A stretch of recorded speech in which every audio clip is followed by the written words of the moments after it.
What's going on? I'm going to be installing this Pioneer AVH-4200 head unit in my 2017 WRX. The 01 just means that this head unit is bundled with the camera.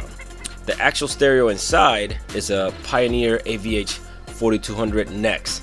So I'm going to unbox it and go over all of its major features for those of you following my installation. All of this stuff on top here is part of the included backup camera. Let me open up the camera and show you. It's a surface mount wide angle color camera which you can install anywhere you want, not just as a rear view camera. It comes with the installation hardware. You have the necessary cabling that you'll have to run to provide power to the camera and signal to the head unit, and of course you have installation instructions. So this right here is the camera portion of the stereo. If you got the AVH-4200, you will obviously not get this. Inside the big box, you have this little box with the actual stereo. You have a wireless remote control, so the kids in the back can control the DVD player remotely. You have main installation cable with a lot of the necessary connections that you'll have to make. This is a USB extension cable. Since the USB ports are in the back of the unit, you will need this for Android Auto, CarPlay, or thumb drive functionality. This is the microphone for the stereo's Bluetooth functionality. These are usually far superior to the mediocre microphones that come with cars, and of course it allows you to place it in the most ideal location. You have some mounting hardware and all of your standard manuals and warranty paperwork. This right here is a protective cover for the stereo's detachable faceplate. And finally we have the actual head unit.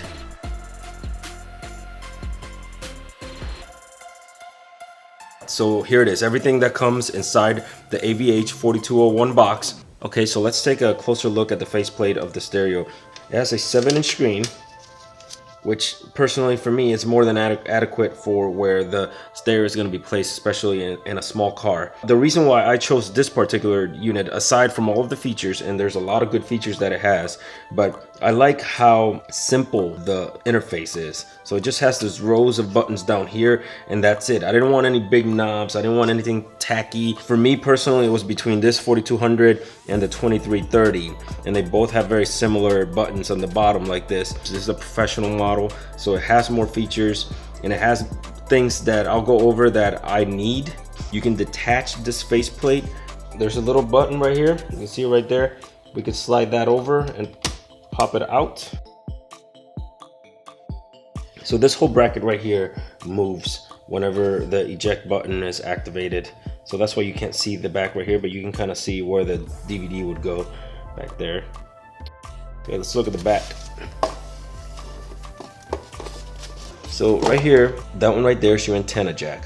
That's going to allow you to have a AM/FM signal.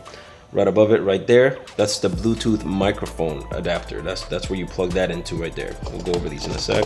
This one right here is for Sirius XM. The tuner for Sirius doesn't come with it. It's the head unit is ready for it. So if that's something you want, then you need to look into that before you do the installation, because that's where it plugs in right there, Sirius XM. Right next to it right there, that's where the Maestro steering wheel control unit is going to plug into. You can also get the version of the Maestro that allows you to show gauges, and it interfaces with the OBD port, and that'll plug in there. And what that does is it'll show you information that it reads from your onboard diagnostics computer. So I didn't get that because I have an access port in my WRX, so it shows me all that. I don't need it. This one right here is your wired remote.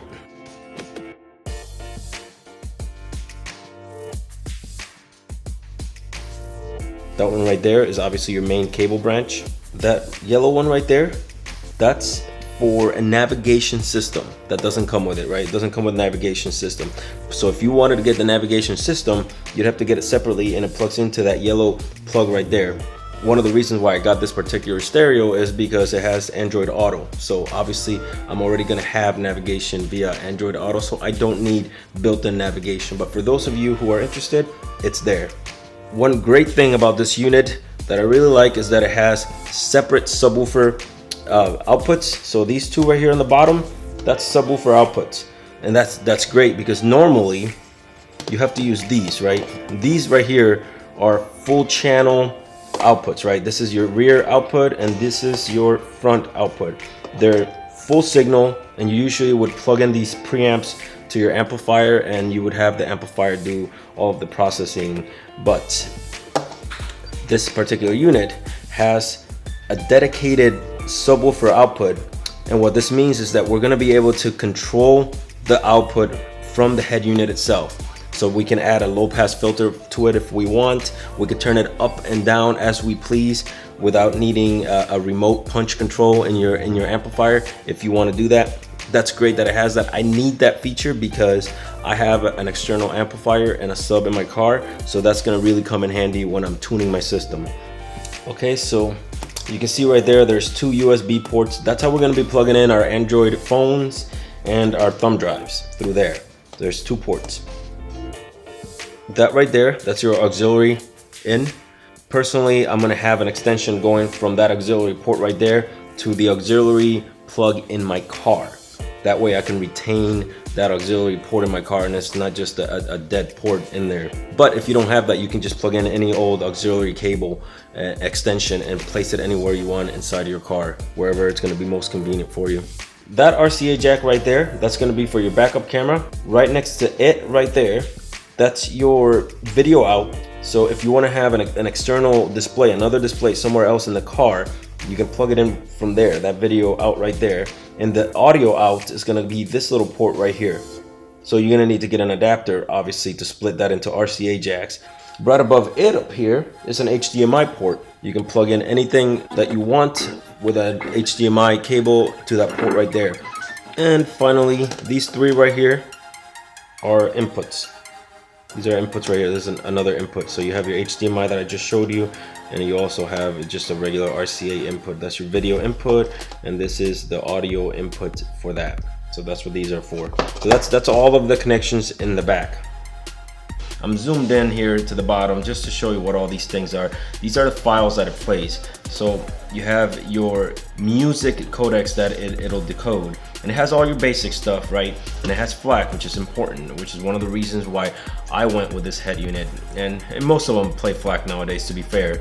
But one of the reasons why I upgraded my infotainment system was because of the lack of FLAC playback. And MP3s are highly compressed files. So you lose a lot of the information, a lot of the fidelity. A FLAC is a lossless format that does away with that. Obviously USB, I showed you, it has two USB ports. It is made for iPod or iPhone. It has CarPlay and Android Auto. So you can plug in your phone to it and then control your phone via CarPlay and Android Auto from the screen. Another big reason why I got this head unit. Not all head units support Android Auto and Apple CarPlay. This one supports both. Color customization, you get to play with it and make it your own. You have navigation ready, which is just telling you that you can plug in a navigation unit after the fact if you want. If you are using CarPlay or Android Auto, you don't need to do that. App radio mode, there's a lot of applications that you can use via app radio. Your obligatory Bluetooth, HD radio, obviously it has a HD processor inside, so it can decode HD radio stations, and that's great. Right below it, you see Super Tuner 3. Super Tuner is Pioneer's proprietary AM/FM tuner, which does a really good job at decoding radio stations and making them sound really good. So Super Tuner there, and also HD radio, which is awesome. It's Sirius XM ready. Mix Tracks allows you to put different sources and different musics together like a DJ would. HDMI, like I said, it has an HDMI input, SDHC, so you could use high capacity SD cards to put information in there like videos, music, pictures, things of that nature. DVD videos, so obviously it plays DVDs. It has 50 watt internal amplifier, 50 watts times 4. That is far and away better than the crappy internal amplifier that my WRX, the base sound system, came with. Right there it says 3 RCA pre-outs. So like I showed you a minute ago, it has your rear, your front, and it also has a separate subwoofer output. That's wired remote input, detachable faceplate, good for security. RDS, your FM stations that now show you the name and the songs and some information. Some of them will have like 3 lines of text or something like that. That's what RDS is. And DivX is just a digital video codec that'll play from your SD card or from your USB port. So now that I unboxed it, I'm gonna get started with my installation. If you reached the end of the video and it was useful, be sure to like it and check out my installation video of this head unit and my 2017 WRX and the subsequent review video. Thanks a lot for watching and take care.